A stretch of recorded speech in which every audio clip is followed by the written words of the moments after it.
नमस्कार विद्यार्थी मित्रांनो, आज आपण घेऊन आलो आहे सिंधुदुर्ग पोलीस 2023 ला आलेला प्रश्न आणि त्याच्यासाठी जबरदस्त अशी एक ट्रिक्स. प्रश्न काय म्हणतो एकदा समजून घ्या. दोन क्रमांक त्यांच्या वर्गातील फरक 144 आहे, तर त्यापैकी सर्वात लहान संख्येचा वर्ग किती आहे असं विचारलंय. तर लक्ष द्या मित्रांनो, जर अशा प्रकारचा प्रश्न आला फक्त काय करायचं, मी सांगतो त्या गोष्टीला फॉलो करायचं. नेहमी घ्यायचं, या फरक जो दिलेला आहे त्या फरकातून 4 वजा करायचे आणि त्याला 4 ने भागायचं. ठीक आहे, 4 वजा करायचे आणि 4 ने भागायचं. 144 मधून 4 गेले किती राहतात? 140. त्याला 4 ने भागा. 4 × 4 4 × 12 2 उरले 4 पंचे 20.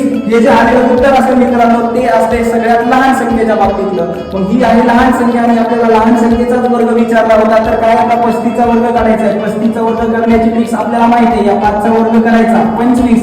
3 च्या नंतरची क्रमाने येणारी नैसर्गिक संख्या 3 × 4 3 × 12 12 से 25. हा काय होणार? या प्रश्नाचं उत्तर पर्यायामध्ये आहे 4 नंबरला.